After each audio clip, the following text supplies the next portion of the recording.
starts here. Welcome to the How Could You podcast. I'm Lauren Tocci. I'm Ryan Tocci. And you're all doomed. You're all doomed. What a magnificent way to start spooky season podcast. Only way to start. So if you don't know this, you could know us for 5 minutes and know we love Halloween. We love Halloween. All in. All in on Halloween. Actually, all in on all holidays. Absolutely. You should see Arbor Day around here. Trees everywhere.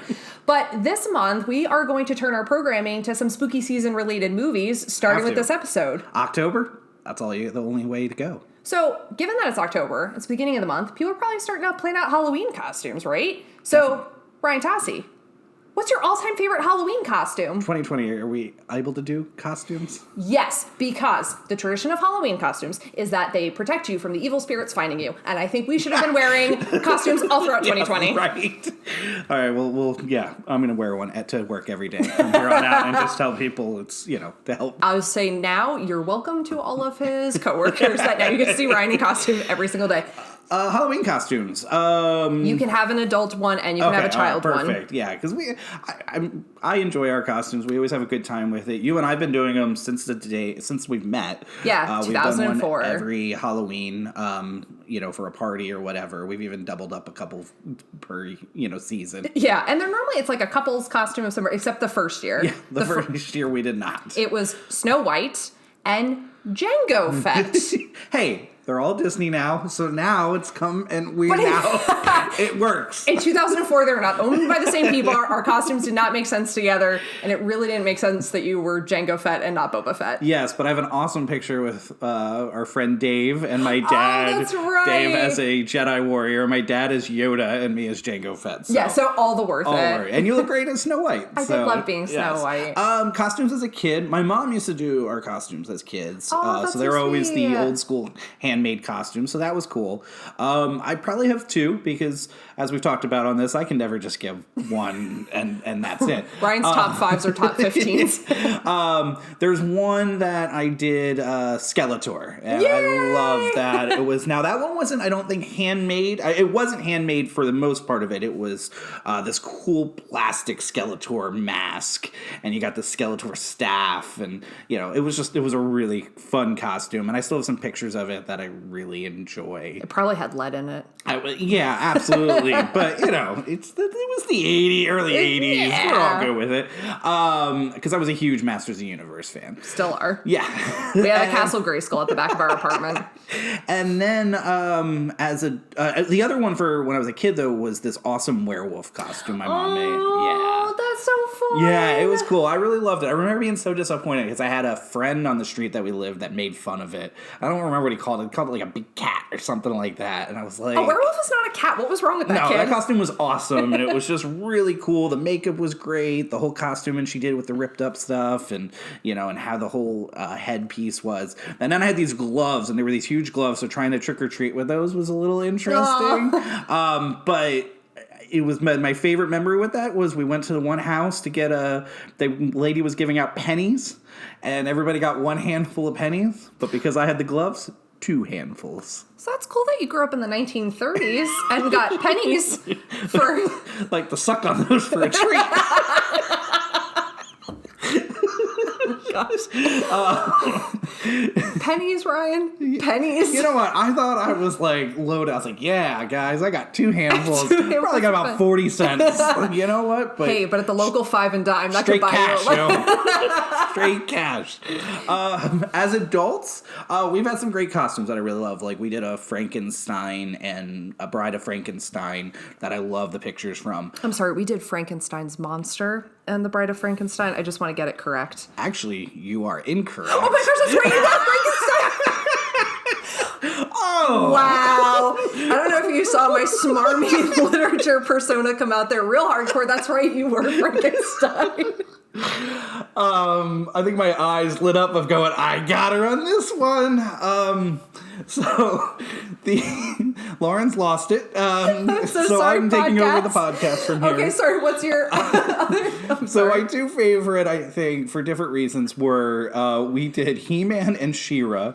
The He-Man costume was ridiculous. Can I tell you, not the costume, the wig. The wig was the Prince Adam hair is rough. But it was like that giant bodysuit, like muscles. It was just ridiculous. You look great, but yeah, mine look ridiculous. But I loved it. I mean, and obviously that goes back to being a kid and a Skeletor and a nice. And then the other one to me it was a costume I wanted to do for years, but we couldn't find the couple end of it to work. But it ended up being I wanted to do Mankind from WWE, Mick Foley as Mankind, and for years I was trying to figure it out. You know, I was a 90s kid, loved WWE with my friends, and Mankind was my favorite, and I still love Mick Foley today, even though we don't really watch wrestling.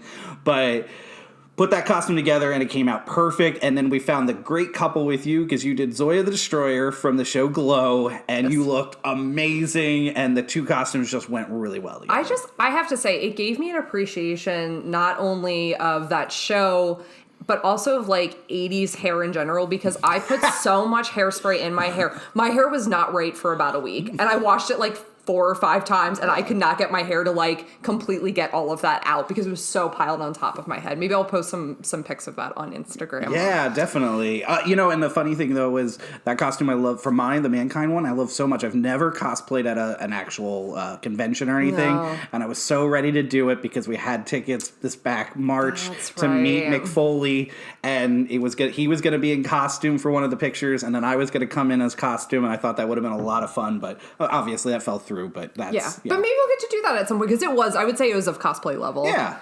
So what was your favorite? Okay, so this is tough. So when I was a kid, I think I have definitively an answer. I was Belle from Beauty and the Beast. But my mom made my costume. Yeah. So she had like a yellow dress. And like when you bought the Belle costume that year, it didn't have like kind of all of the fluff and like grandness that her skirt had. Like the tulle on the outside, it didn't have any of that. So my mom sewed that all on so it would look like a proper princess dress, and so it would really look like hers. And I think that year, my brother had a really awesome costume that year. He was the Terminator. Oh, awesome. So, and he had like the leather jacket, and then half of his face was normal, and then the other half was like pieces of flesh off and like exposed metal. And I don't know if you've ever seen a picture. I have to get my hands on a picture because it was like an awesome costume. Gotcha. Are you sure it was makeup? It wasn't like actual... I know, my brother was actually a Terminator. That's awesome. You know what? You have mentioned that before. I really want to see that picture one day. Yeah. But I also love the picture of your brother as the Stay Puft Marshmallow Man. It was the cutest. I don't know how old he was at that point. Like 5, 6 maybe, if that. Yeah, I would say he's probably because I think I was around at that point. Yeah, so. I think he was even younger than that. It looked like in the picture. Yeah. But I love that one too. Yeah, and I would say, as an adult, it's really hard because there are a lot of costumes that I've super loved that we've done, but I would definitely say it's got to be our Edgar Allan Poe and the Raven. And like when I say the Raven, I wasn't like a big fluffy bird. Like we did like a masquerade version of the Raven. Were a Big Bird at one point though for one thing we did. Big Bird one year, but this was not that time. Awesome. No, your Raven was fantastic. It was honestly my favorite costume. It was something that I really wanted to do, and it just came together. And you made a perfect Poe, and we wore those costumes up to Salem. We actually wore those costumes a few times that year. Yeah. But we wore them up to Salem, and then we wore them at another party where we were award winners for those costumes. Yeah. Well, you know what though? Award winning over at the Hotel Bethlehem. Yes. But the Salem, we actually got we were up there with our friends Holly and Joe, and those costumes actually got us up on stage for the, so which I felt like was a big win. We were a big Salem Halloween party, and so that was cool. I love those ones. Yeah. So, I mean, in costumes, it's such a fun time of year. And obviously, from what we've said so far, you can tell we love horror movies. And that's what we're going to be covering today. But I thought like a good way to start this is because like horror films can be really dividing. Because, I mean, they're meant to scare you. So saying you love them can be kind of hard because innately what it's supposed to do is make you afraid. And this is something that we both really love. So I'll ask you, like, why horror? Why do you love horror so much? Kind of where did that start for you? There's certainly a stigma to horror as a genre, and I think it's always been something that's been a fight, within the fans of the genre. Yeah, because it's a very divisive genre. Because, and I think, but it's really any type of film, but there's a lot of schlock, but there's a lot of really fantastic art in horror too. Yes. So I think that gets lost a lot. But my fandom for it came young, really young. My mom was super Stephen King, just super fan. Every Stephen King book, she would always talk to me about those stories and everything. And she always brought that macabre and horror storytelling into our household. And then which came into horror films as well. Now, I'm the first to admit that I took to the film aspect of it as a kid, which I shouldn't admit to the English teacher across the desk from me here. I won't hold that against you. Whatever. Listen, I am a purveyor of story. So in story, in whatever form you gather it. Yeah. So the thing with me was my parents, they allowed us to watch horror movies as a kid. At least I did. I did too. Okay. Yeah. So, I mean, we always make the joke to anybody that had kids. When girl was like 5 years old, that's the time. Yeah. After that, you're fine. You can watch anything as long as you're talking to them. But my parents let me watch horror movies. Yeah. Very young. I mean, I saw pieces of Texas Chainsaw Massacre when I was 4 out in Oklahoma. What a great setting to have seen that movie. Saw Magic when I was really young. Nope. The Shining at 5 years old is always what I say is my first horror film of seeing. So yeah, we had tons and tons of VHSs of, completely legal dubbed films. Not recorded off of television at all. I don't know. He recorded my dad straight up recorded them off of the VHS. Did he have the double deck? Yeah. Okay. Yay, piracy. We don't agree with that. We don't condone it, but we definitely benefited from it as youths. I think every 80s kid did. So I mean, and I was in a neighborhood of kids that they were all allowed to watch horror films. So it wasn't like I was away from kids that weren't, because I knew kids like that weren't allowed to, and for good reason. But we were allowed to. I remember the first horror film I ever went and saw at the theater was Nightmare on Elm Street Part 4. I don't remember the exact year, but I remember my friends invited me with their dad, and my parents were like, no. And then finally my dad kind of looked at my mom and said, we let him watch it at home. What's the difference, Oh, that's cool. Same for me, I'll say. It's something that was kind of ingrained in me young.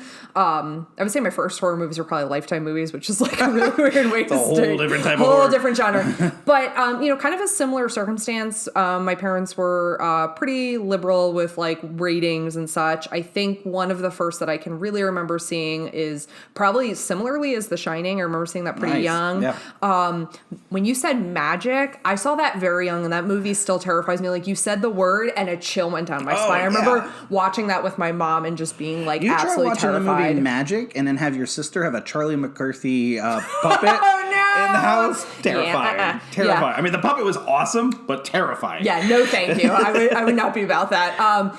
But it's, the horror genre, the reason I think it can be so divisive, because it can feel like camp.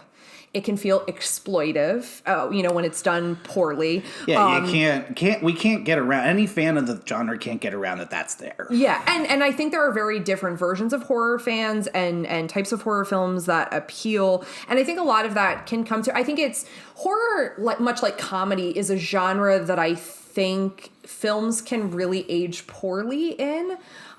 If not done right, because they are such a commentary upon the time in which they are made, that they either can age very poorly for a variety of reasons, insensitivity or just, stylings, or they can age very well and be these kind of glowing commentaries that kind of capture a moment of time and then seem to still apply. If you watch Night of the Living Dead now, unfortunately, the themes that Romero's explicating in that could feel applicable. So yeah. I think when done well, you have some of the most beautiful, some of the most subversive and progressive films in all of film genre. But then you can also have films that are very regressive and very damaging. So I think that's what can make the genre kind of tricky. Absolutely. And I think, going with, my kind of timeline of horror is, obviously I got introduced with my mom, who just loved the storytelling and this love of King. That she loved, Dean Koontz and a lot of those other great horror writers. So it wasn't just, King, but King was obviously the prevalent one.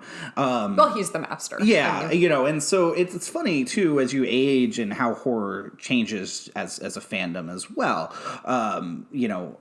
growing through my teenage years, I did take to all the classics for the most part. Yeah. So those were the ones that I gravitated to, and then anything that was coming out in the 90s, which the Scream franchise and all of those types.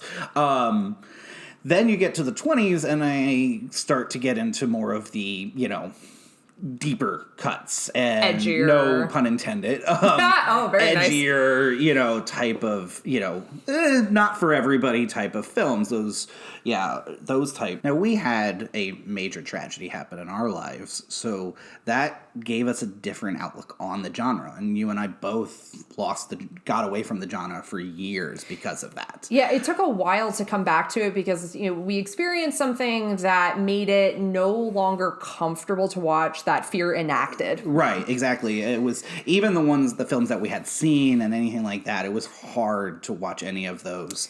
But eventually, as anything, time goes on, you heal, you have different outlooks on it.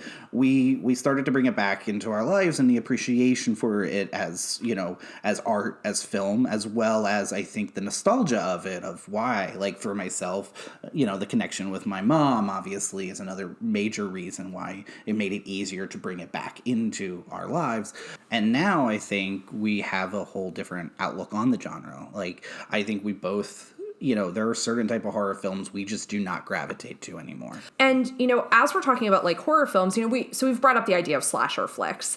And I will say there are quite a few slasher films that we both love, and when you think about like the mainstays, so we're talking Freddy, we're talking Michael, we're talking Jason.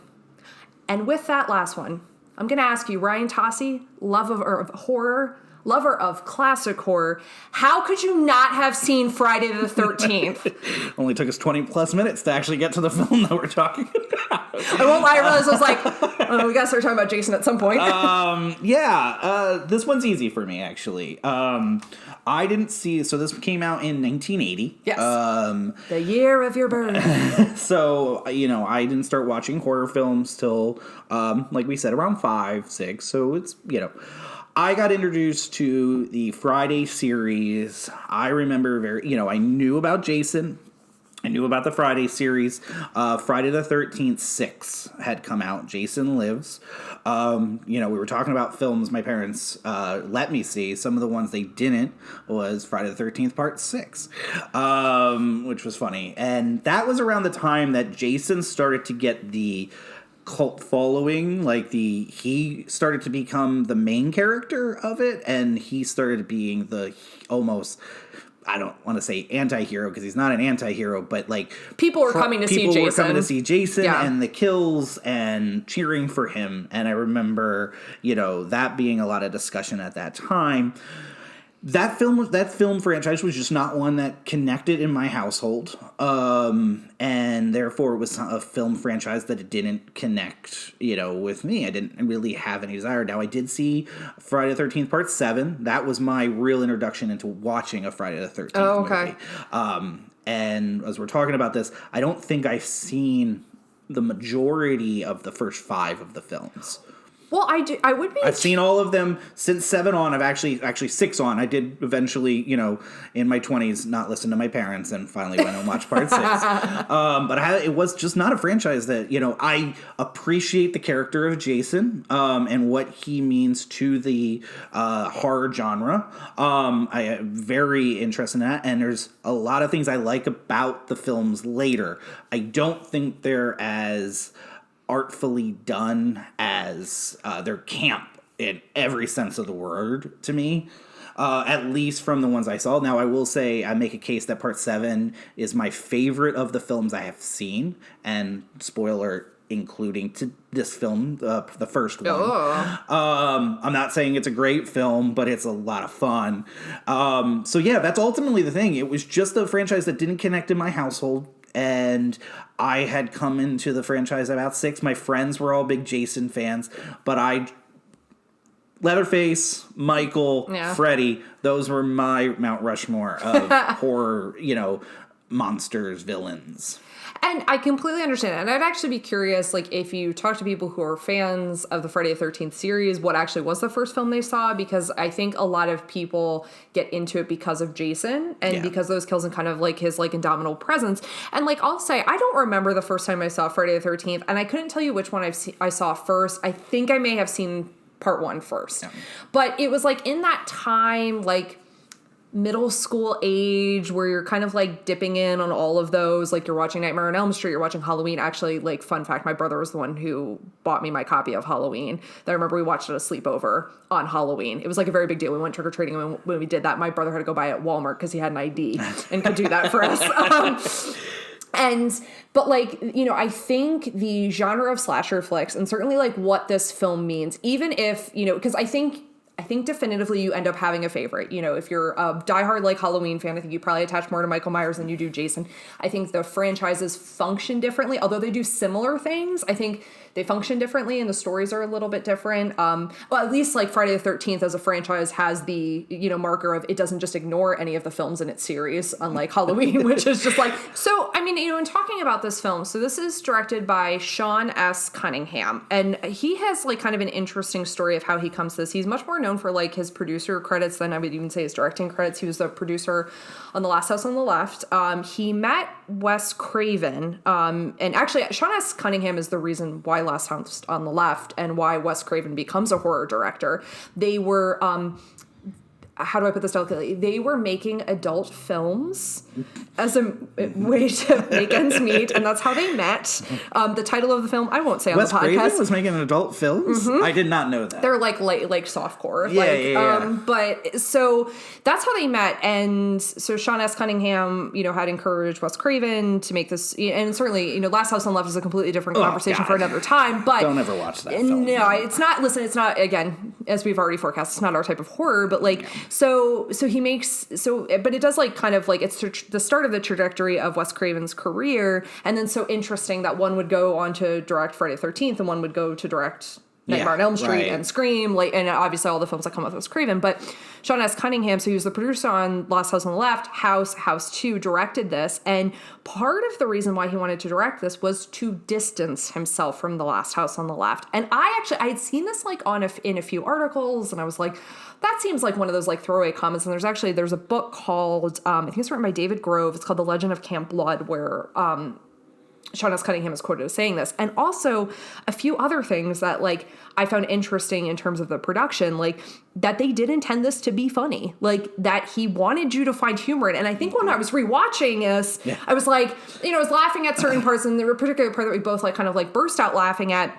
And then reading that, I was like, oh, okay, so they wanted their not meta like Scream. Yeah. Because the genre wasn't established enough in the way in which we know it. Because, and this is where you can kind of get into, you know, who did it first? Are you the inventor of the tropes or the codifier of the trope because you're repeating the things that have come before? So this comes out in 1980. You have Halloween comes out in 1978.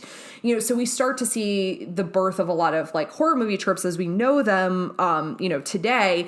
But it's interesting, if nothing else, in the ways in which this film is landmark in helping to either invent or codify those tropes that we've like so come to know and associate with like horror films, and then like and how that, you know, plays out throughout the genre. But I just thought that was kind of interesting, you know, that it was intended to be funny. I mean, it was not well received. I mean, although it was received well by audiences, the reviews on it were pretty, like, I would say demonstrably terrible. Like, you know, they call The Hollywood Reporter, and I wrote this quote down because I found this kind of, they said, it's a sick and sickening low-budget feature that is released by Paramount. It's blatant exploitation of the lowest order. And then the New York Times essentially accused them of stealing the ending from Carrie and then said, meh, it's reasonably suspenseful. I'm adding in the meh, but that's kind of the New York Times tone, like meh. So I don't know if I see this Carrie connection. Where am I? Because of the ending with him jumping up and how Carrie, the hand shoots up out of the ground. But like New York Times is like, you're stealing. But, you know, and that aside, I mean, like, so it finished, I think, that year, like, 18th highest grossing film. Same year Empire Strikes Back comes out. So, I mean, it did well. And obviously... If I'm not mistaken, then that was same year as Shining and The Thing? Am I correct? Is The Thing 1980 as well? I would have to fact check, yeah. but I think but you dang, might. that would be such a pivotal year in film, horror, horror specifically. I'm going to take off my Jason mask now. Is that okay? Yeah, that is totally fine. It set the scene nicely for us then. But, so when you take all of that and so you take like what this film means, what it establishes, the franchise that comes with it, kind of the love that comes with it. But this film in many ways is so different. Like it births a franchise that it in some ways can be pretty disconnected from, because the first film, spoiler alert, doesn't have Jason. Yeah, and all right. Yeah, we should have probably said that at the beginning, but we're past that all now. the spoilers. Spoilers galore. Always with the podcast spoilers. You know what? And I have to say with that is this film feels like watching it now with what we know now should have been a prequel that it came about 5 films into the franchise. Yes, in many ways. And it's interesting because it so doesn't get associated with, there's that great moment in Scream in the opening sequence where, she yells, it's Jason, and he was like, no, it's Mrs. Voorhees, because you so don't associate it that way. And it does seem like something that they should have gone back and like, this was the prequel. So you could see like it would have been like Friday the 13th, the origin of evil. And that's what you would have had. So, but that's where, to me, if I watch it now, it works I don't know how it worked then. And obviously, you're talking about the reviews. It didn't really, other than it caught on to a fan base. Yeah. But it is curious to me, is this a film that has the notoriety it does today because of its sequels as opposed to at the time? Because Jason doesn't even get mentioned until 1 hour and like 15 minutes into the film. No, you're right. I was always under this impression going into seeing it. And full disclosure, the first time I ever really sat down, fully watched it was last October. Yes. So that was the first time, and then we rewatched it again for this. I always thought that Jason's talked about, and I think Jason is the killer throughout the film.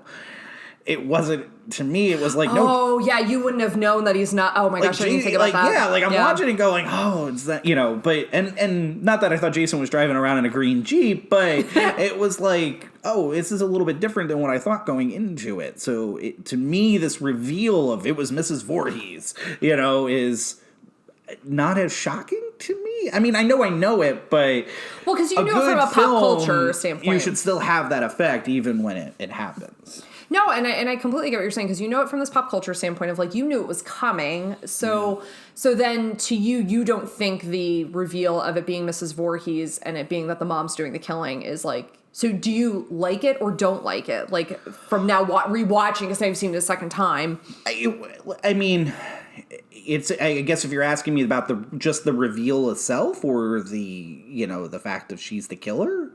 The fact that she's the killer. How about we'll do that? It's good. Ouch. Listen, I'm going to say, I had really hoped that there are films that you go back and as sequels go on, we know the franchises go off the rails a little bit. Texas Chainsaw Massacre. I'm the first to admit I love Texas Chainsaw Massacre, but not the rest of the films. No, they're pretty tragic. Although I will say the first Texas Chainsaw Massacre film I saw was the one with Renee Zellweger and Matthew McConaughey. And then you showed me the original and I was like, oh, okay, this is different. That is just Matthew McConaughey at 100. It's at 200. He's at a very special level. So I know that the film franchises go off. So I kind of was looking to go back and almost see this as a Rocky, a Rambo, in that you see this film and you go, oh my God, that first film was so good. And that first film is so different than the rest of the franchises in that, they don't go the over the top route. That it was so grounded but that's not what I get out of this film. No, for sure not. And I'll say that, oftentimes with horror films, it's like they're kind of like essentially trying to like one up the film prior. And then certainly like what you see with this film later, because it becomes so like anchored in Jason. And like the thing is like what's fun, I think, about the Friday the 13th movies is kind of the ridiculousnesses of it, is like the extremes in which it goes. And I think that is the point. Like, I think it's fun. It's camp.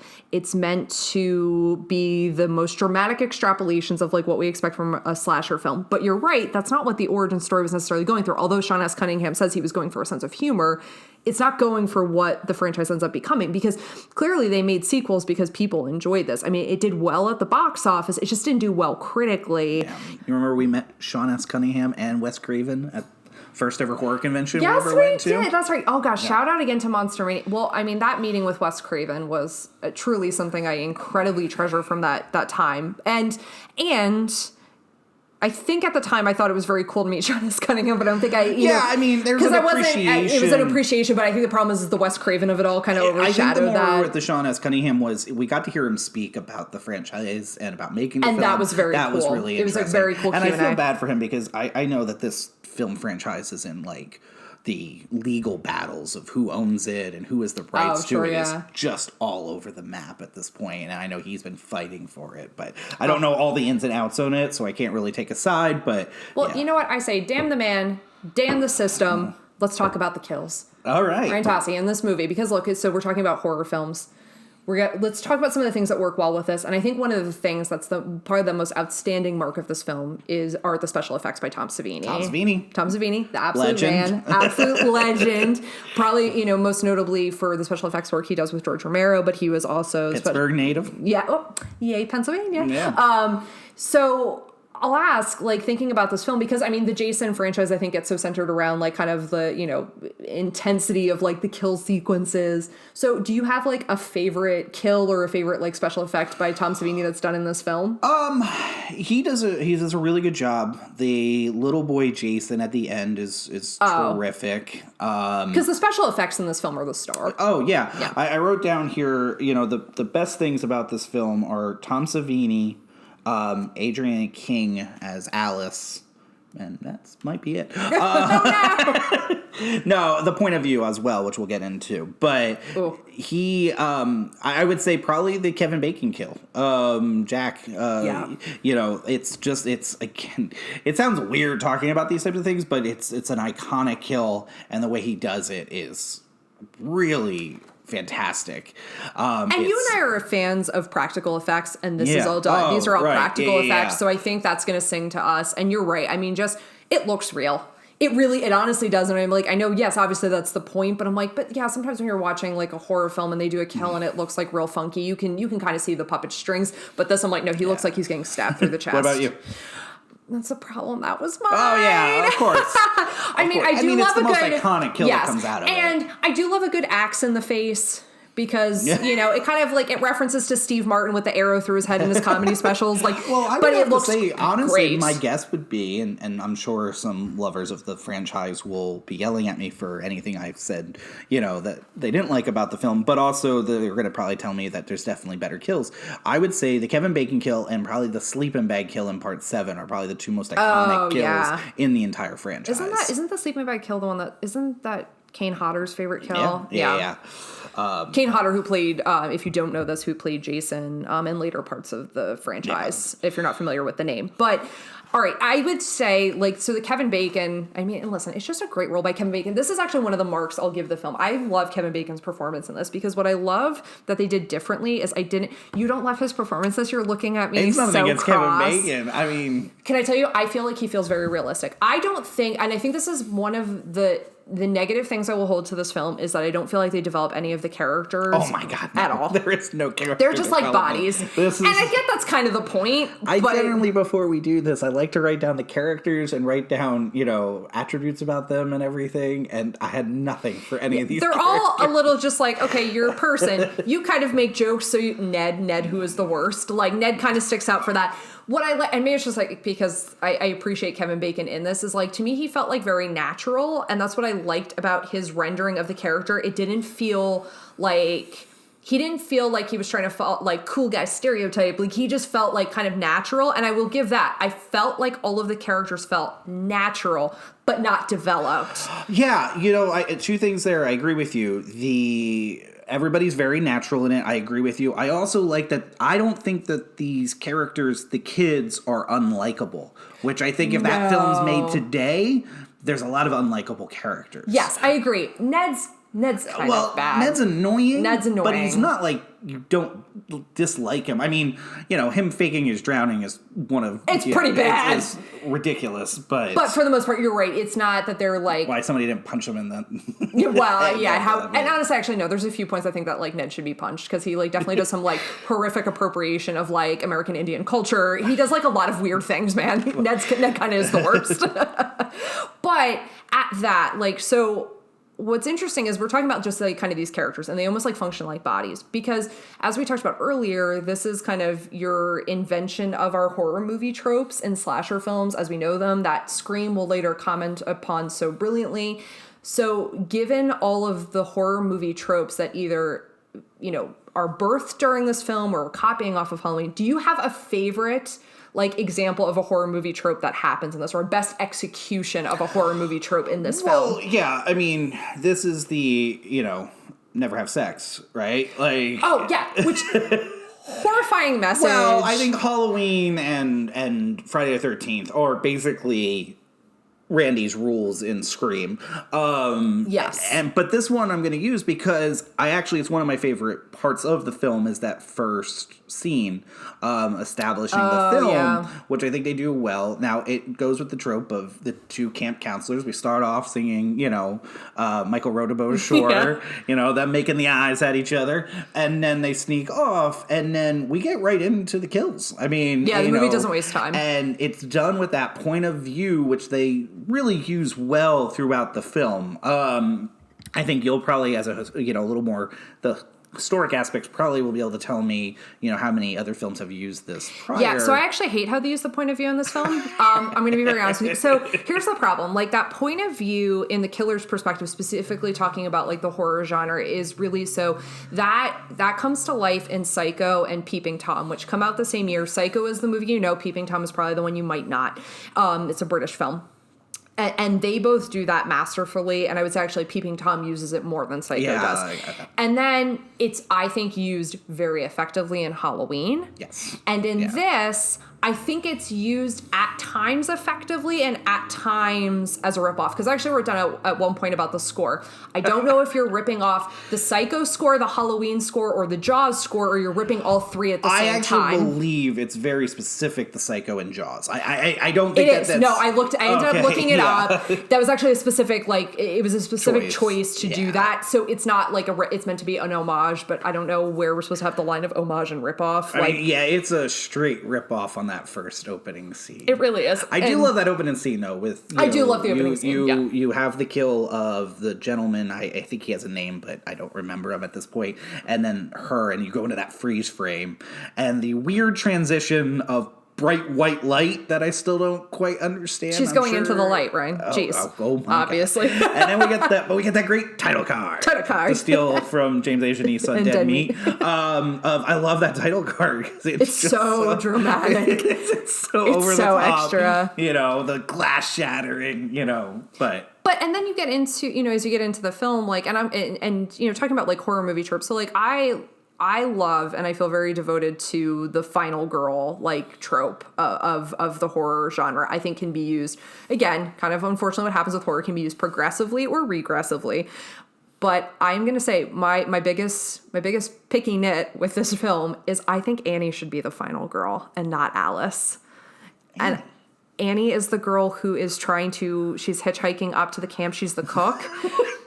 Well, that's why I was confused. I'm like, the girl that gets killed 10 minutes into the film? I think I'm actually gonna. I'll push this out further. I think Annie or Marcy would make a better final girl than Alice. Alice is so not my final girl. Oh my gosh. I can't disagree with you more. I know, you seem very heated. I love Alice. That is my favorite part of the entire film is Adrienne King as Alice. And knowing what I know about part 2, it actually makes me a little annoyed what they do in part 2. Yeah, of course, And now I think there are actually specific reasons why that happened with part 2, and she was taken out of the film for the majority of it, which were very serious reasons. But I wish they just didn't put her in the film then and let her be what she was. Yeah. But no, what do you... No, absolutely no. I was like, I've rendered you kind of speechless and squeaky. Marcy's terrible. I love Marcy.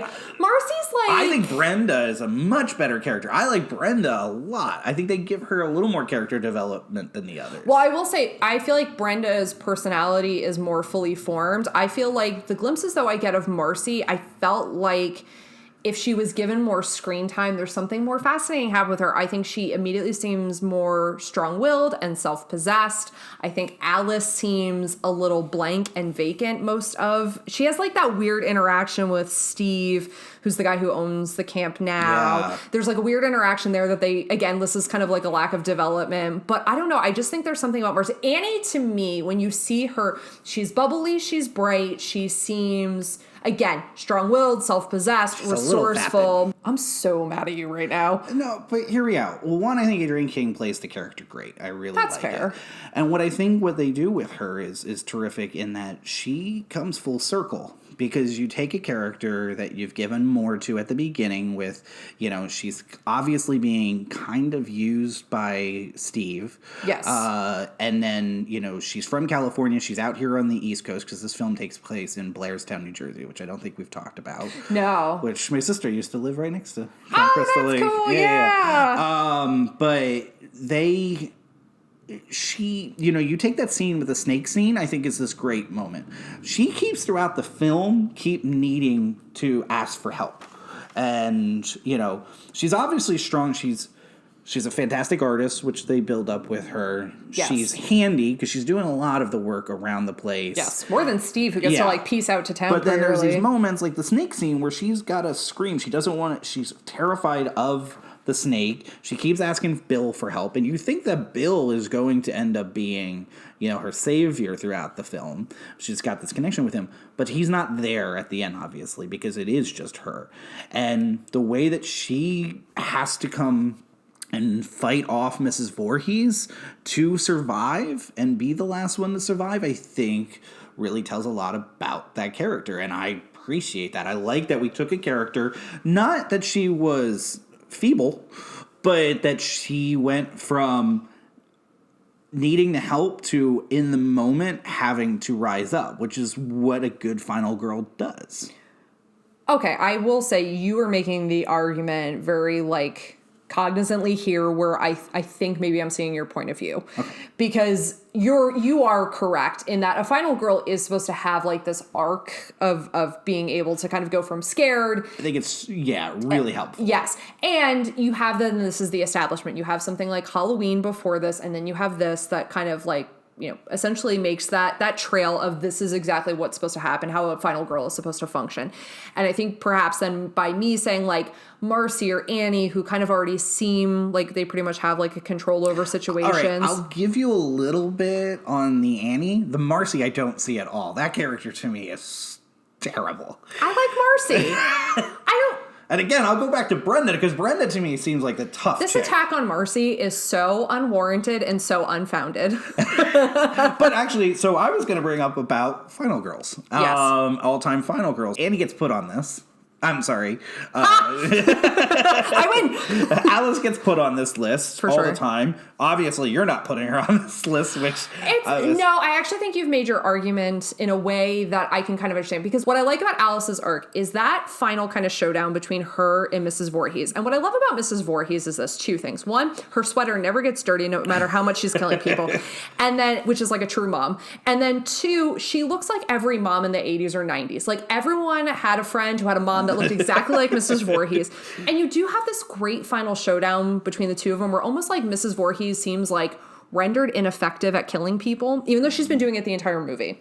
But when she comes up against, Alice, there's something different that happens in that exchange. And I don't know if it's, Carol J. Clover there's a book called Men, Women, and Chainsaws, an amazing collection of essays about horror films and horror tropes. And she talks about how essentially this film does such a great job at pulling the gender rug out from under the audience, because it's not what you're expecting. It's this mom. And you also give her something that's almost kind of relatable of, you kind of get why she wants to exact revenge. And you have this great showdown between the two of them. And I will say, Alice in that moment, that being able to defend herself against Mrs. Voorhees. I love how that last scene is just so unchoreographed, too. It's incredibly natural. I mean, I don't know if that was good filmmaking, but it works. But it feels very scrappy. And you do really feel the survival instincts kick in, because you're not getting the sense that like Alice knows exactly how to defend herself, or that she's like, you know, somehow like skilled in combat, but you get in that moment that she's able to dismantle someone who has so systematically been able to figure out how to oh my gosh, am I saying Alice is a great final girl? I think that's what's happening. I don't know why Adrienne King, though, didn't get more work. I like her a lot. I do like her. I think but actually, if you look at, like, not, other than Kevin Bacon. No, agreed. There's really not a lot of work that's kind of, like, that comes to these actors. So, I mean. But I don't think anybody else, those would be the only two. Again, maybe going back to Brenda, you know, I apologize, I don't know the actress's name that played her, but. You really love Brenda, don't you? You do keep bringing her up. No, Alice is my favorite character of the film, but I don't think they give a lot to any of these people to really love. I mean, we've talked about that. It's a little bit of a lack of development, but it's also like you have a lot that gets packed in the film. And like in appreciation of this film, you know, so many of the slasher films that we've loved and so much of where this genre goes, I mean, really comes down to, you know, the first had to do it, you know, your Halloween, your Nightmare on Elm Street, your Friday the 13th, in order for the genre to kind of progress the way it did and to have these things, you know, whether you want to criticize them or love them, like these kind of tropes that we come to expect, like it creates the structure of our horror genre for the next 20, 30 years of kind of what we expect with like those genre expectations, I guess. Going back to the final girl. Yes. Top five. You don't have to give me any order. Just, you know, who were some of your top final girls? Well, my top five, I would say my favorite, my all-time favorite final girl, and I hope that she stays this way at Scream 5, is Sidney Prescott. Sidney Prescott is my final girl because it's the final girl that like was really at that point in my life where I wasn't just like watching horror movies because it was like, ooh, they're like spooky movies and it's like scandalous and like I'm watching a horror film, but it was like, no, this is like a horror movie I own. And you know my undying love for the Scream franchise. So it's I would say favorites for sure. Yeah, Sidney Prescott is definitely at the top of my list of final girls. Definitely on that Mount Rushmore of final girls for sure. You really want to have like Mount Rushmores for horror figures, don't you? You're like, I want like a monster Mount Rushmore. I want a director Mount Rushmore. I want final girl Mount Rushmore. No, I agree with you. But you know what's funny? I have to just say this because I'm with you, Sidney Prescott. Yeah, all day. And maybe again, I might agree with you as my favorite. But you know who doesn't get any love? Who? Because Gail Weathers. Okay, stop. How do we not count her in the final girl? Because she's unlikable. That's why. She survives just as much. So does Dewey. In fact, somebody we don't say she final saves the Dewey. Day more. Oh, that's true. Yes, she does. Dewey. There's no reason Dewey has survived all three films. I mean, he's starting to become the You Killed Kenny of, you know, the Scream franchise at this point. You're not wrong in that there is a conversation with Gail Weathers to perhaps suggest that she is a final girl in insert. And then you have a film that has two final girls. It's just funny to me that she barely ever gets talked about. I think it's because she's situated first as the villain. So there's an arc that's not the same as what we expect. And she's not as likable. Even in all the films, not. She's not as likable. Even once you know you're supposed to love her and not want her to die, she's still not likable. But I don't know, other than I don't know what part that she ever actually has become likable. Like, she's got a connection with Sidney, but you think about it, like, all the films, she's never likable because she makes the turn back in part 2. 3, I don't remember exactly how she gets into it, but even 4, you know, she's kind of not happy with anything. No, because she's living back in Woodsboro. She's working on a book that's not going well. Sydney's book has gone, markedly better. Yeah, there's an argument to be made there. I don't know that I want to make that argument because I think Sidney Prescott is such like a phenomenal final girl. So who else do we put on this list? Well, Laurie Strode. Laurie Strode obviously has to be there. Ripley. Yeah. I'm having a look at me right now. No. Great film, obviously. You know my issue with Alien is not the film of itself. I don't know if I put it into the horror genre. The stare I'm giving him is like, I have murder in my eyes. We've had this conversation, though, before, is I would say Alien and the subsequent films are sci-fi horror, which it's a mixing of genre. But Ripley's a final girl through and through. You asked me that, and then I don't know where you put, if I start doing that subgenre, where does the thing go? You bought me a t-shirt where Ripley is listed as a final girl. It's a very cool t-shirt. It lists the final girls in order of the films that came out, and Ripley is on that shirt, so What about Nancy? Oh, yeah. Okay. Yeah, of course. Sally. Oh, Sally is a phenomenal final Sally's girl. a great Texas final Chainsaw girl. Massacre, if you don't know that, and Nancy from Nightmare on Elm Street. Yeah. It's funny because I would put Jamie... Okay, we get it. You love Danielle Harris. You love Halloween parts 4 and 5. You're bitter that it's been retconned. I'm slightly bitter that it's been retconned, but Is she a final girl if she murders someone at the end of the film? She didn't murder, for the record. She doesn't murder. Erroneous. Well, part 5, she, definitely... She stabbed someone. Her. Yes, all right, but... And not in self-defense. She's not a final girl. The little girl that survived 2 horror films. I've seen the Sarah from The Descent. What do you think? I would definitely put... Yes, because I don't think you're final... But I think that also then determines on which version you see of the film. Yeah, and I also ignore part 2, so... right. So I think if you're just watching the first film, she would be a good final girl. What about Psycho? Oh, so the sister, you mean? Yeah. Yes. I don't know if I put her there either. Well, there's not the same arc. Because, so if we are saying that part of the arc is... the development, the sister goes headlong into that situation knowing that her sister is in some sort of danger and plans to get her out. And she is incredibly successful in that quest, and she is the reason, of how Norman Bates is, found out. But I don't know if it's like that same kind of arc, although you could say there's almost like the germ of the idea is in Psycho, and then we see it more fully realized in the slasher films that come later. Right, yeah. And I agree with you there completely. Julie James? Julie Jane, why am I blanking? That's her name right in not Sarah Michelle Gellar.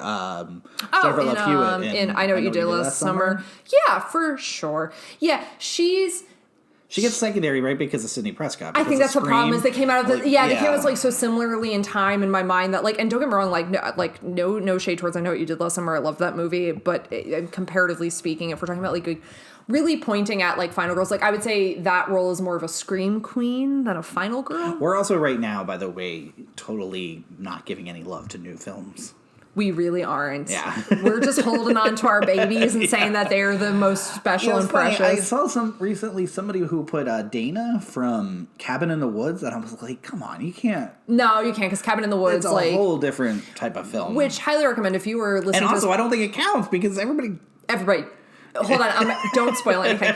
So I'm going to say, if you've not seen the film Cabin in the Woods, to stop listening to us and go watch that immediately. Because that is, if you are even a small lover of the horror genre, I think you'll find that movie incredibly satisfying. Yeah. Especially if you're someone who gets beleaguered by some of the tropes. I think you'll have a lot of fun with that one. And it's a really funny movie. So circling back to the franchise. Yes. Is there a favorite shot or scene that you have? So I would say, I think probably my favorite scene is watching Alice barricade herself in, because I really like the idea of that she starts to kind of recognize okay, the danger's out there. And I would also say, if I had to pick a second, I would say actually Steve's death. Because he just walks up to the camp and you have the light is on Camp Crystal Lake, and just the way that happens, I really appreciate kind of how that kill happens, because I think you might expect that Steve is coming there in some capacity to help, and that Steve might make it out of this okay because he's been so absent most of the film, or that Steve might start to think, actually you can't really think that he's the killer, but that he might be somehow in cahoots with the killer if there was to be a second person. But I really like that, the kind of abruptness of that, of he's dead now. He came back to the camp, now he's dead. I liked that, how that occurred. Do you have a favorite scene from the film or the franchise? Going back to that with the Steve thing, I agree with you, and I love that, that it really announces that he knows who the killer is in this brief moment. I think that's the reaction. My absolute favorite shot of the film is her on the water. Oh, yeah. Before the jump out scare of they have that creepy, kind of nice music, I think, it's 80s, that weird, everything's peaceful... okay, peaceful music, but hasn't aged well, and now it's just really creepy. Well, it's that peaceful music that's at the beginning of the PSA before someone starts taking drugs. Right. But that aside, no jokes with it. The shot, though, of her and just the way that she's positioned, the first shot of it when you're getting the reflection of the woods off of the lake, just awesome. Like we have a lot of really cool horror paintings in our home, and that would be a really cool one to have. Like I just love that shot. Everything else, I like the beginning of the point of view and getting you into the film, but that shot to me is the best of the film. That's very cool. So we know that there was a Friday the 13th remake. I want to give the credit to that. I actually think, as far as remakes go, it's one of my favorites. Well, and you saw the remake before you saw the original. I did. But what they do really nicely in that remake is bring in the whole franchise into one film. Yes, they do. That's which for I sure. think was a really cool idea. I'm not saying it's a great film, and you and I have talked a lot about remakes and that we're not big fans of remakes. Sometimes the horror ones hit, I think, a little bit more, but sometimes they're just awful. Looking at you, Texas Chainsaw Massacre remakes. Oof. Looking at you, Halloween. Rob Zombie's Halloweens. No. This has been a nice episode. Do not bring those up. You'll hear a very angry Lauren. Credit I'll give is, I've talked all day about Dawn of the Dead, and Zack Snyder's Dawn of the Dead to me is one of my favorite remakes of all time. Yeah. And this one goes in that list of, yes, I knew enough about the franchise and everything to enjoy the movie, but maybe you're right. Maybe not having seen the film first, the original first, maybe.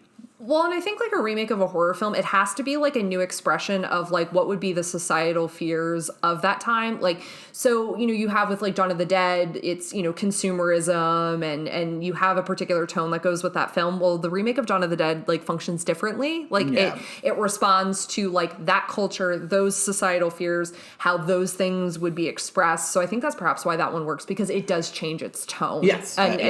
So for that, I think it works. But as always, we will end this episode by talking about a little recasting. So, of course, there's a remake, but if we were recasting this film, I will go first with my recasting. Yeah. So this is how I kind of saw it. So I took the like 8 camp counselors and then Mrs. Voorhees. So I thought that Alice should be played by Storm Reed. She is the lead in A Wrinkle in Time. Yeah. And I think she'd be like fierce and phenomenal in that She's role. Really young though, right? No, she's of the appropriate age. Yeah, you're forgetting how long ago Wrinkle in Time came out. And then I had for Marcy, Bella Thorne. Okay. If you've seen The Babysitter or The Babysitter 2, I would highly recommend seeing Babysitter 2 over Babysitter 1. I actually like the second one better.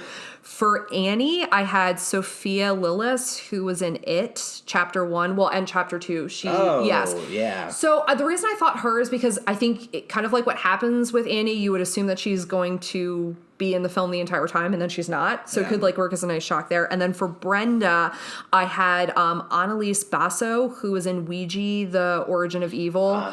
She plays the older sister. And I thought she would make a good Brenda, and and I highly recommend that film. I mean, I think we recommend anything that Mike Flanagan does. So, but I highly recommend checking that out. And then for the guys, I have that Steve should be played by Jesse Plemons. Yeah. And Jesse Plemons of Friday Night Lights fame and like 1,000 other things. He's had like quite a good career after. I had Ned as Gaten Matazzaro. Is that how you say it? Dustin from Stranger Things. Yes. Okay. Was it like the goofy kind of vibe? I had that Jack should be played by KJ Apa, who's from Riverdale. He plays Archie. Okay. Why are you smirking? No, yeah. And then I had Bill as so I saw like Bill as being someone that almost you have to kind of think could be really effective in this situation and like be like kind of like a little bit macho, but like also have like a real kindness to him. And I really saw this as Manny Jacinto, who plays Jason on The Good Place, the guy who's like obsessed with the Jacksonville Jaguars. And like I don't know why I was like, oh my god, I totally see him in that part, because you think he should like he kind of does. He has like a commanding presence, but like I don't I think like kind of like the upending of that, then he's like not terribly effective. And then finally, my Mrs. Voorhees, and I feel very passionately about this, and I will hear no dissent about this person. Right. I think Holly Hunter should play Mrs. Voorhees. Oh, that's cool. Yeah. I totally see her going like absolutely psycho, and I would love it. So no, I love that a lot. That is my casting. That's good. I like those a lot. I'd go like deep into the IMDb. I'd go see that film. Thank you. Yeah. I also but I will say this was a little harder because there's not as much with some of these characters, so it was like hard to like kind of pick out things. We're making a better film. Ouch. Jeez. Anyone who loves Friday the 13th is going to be like, I'm never listening to the podcast again because they like totally. No, it's a great. I appreciate its place in history, and I appreciate a lot of it was done with it. My recasting is, so did you go more teenage? Okay, so one of the no, actually, I went everyone I said they're in their early 20s. I don't think Justin Matzo is. I think he's only like 15, right? Oh my gosh, that's right. He is super young. Yeah. All right. Everyone except Ned in my... So he'll be like the Screech, where they're the same age, but you can tell that one actor's really young. So mine are... So the two cops in the film, Ben Schwartz, Bill Hader. You gotta stop doing that. But yes. But I want to... Really quick, that cop scene when he shows up at the thing is one of the strangest scenes in the entire film. So truly, because he says, oh my gosh, it's so weird, because like I'd written it down, like he says, we ain't going to stand for no weirdness out here, and I'm like, what is he talking about? It was the most bizarre. Because they're young, scene. like you youths, like so I don't know if it's just supposed to be like a backwoods cop. I don't know, but they don't really give you that. I don't know. It's also, very strange. Quick props. My favorite actress in the entire film. Yeah. The lady at the diner, who I would love to look up. I think she's probably just somebody that actually worked at that diner. I really hope that's the case. Yeah. That lady was awesome. Yeah. That lady was my favorite. It's like genuinely a good scene, yeah. Okay, so Steve Christie, who was the kicker for the Buffalo Bills in the early 90s, I just want to point that out. Was he really? No, the name Steve Christie. Oh, I thought you meant that actor was, and I'm like, what? No, Steve Christie, Kevin Bacon. Oh, that would be great. Mm-hmm. Oh, yeah, full circle. Yeah, full circle. Kevin Bacon's can still look like very young in roles. Yeah, I think that character's supposed to be a little older, isn't he? Yeah, that's what makes like the weird dynamic between him and Alice. Good casting. Bill, I have Chandler Riggs. Oh, nice. Carl. Jack, KJ Apa. Oh, that's why you were smirking. Yes. So totally agree with you on KJ Apa with that one. Chandler Riggs, Walking Dead. Yes. Fame. KJ Apa, like you said, Riverdale fame. Ned, I have as Justice Smith. Oh, yes. So from Jurassic Park, Fallen Kingdom, other things, obviously, just kind of giving you the highlights. He would be a much more likable version of Ned. Anybody would be a much more likable version than Ned. Yes. Marcy, I have, is it Alejandra Shipp, I think? She played Storm in the new franchise. Oh, yeah. I think she played Little Kim in Straight Outta Compton, too. Oh, my gosh, was that her? Yeah. Wow. Brenda, I have as Maya Hawke. So, nice. Stranger Things or Ethan Hawke and whatchamacallit's Uma Thurman. daughter, Uma Thurman's daughter. Yeah. Oh, I do like her a lot. Annie, I have as Sabrina Carpenter. Oh, very nice. So Pennsylvania fame right there. She was Girl Meets World. Girl Meets World. And my Alice, I have as Elle Fanning. Oh, I see that. Is that just because she played Alice in Super 8, though?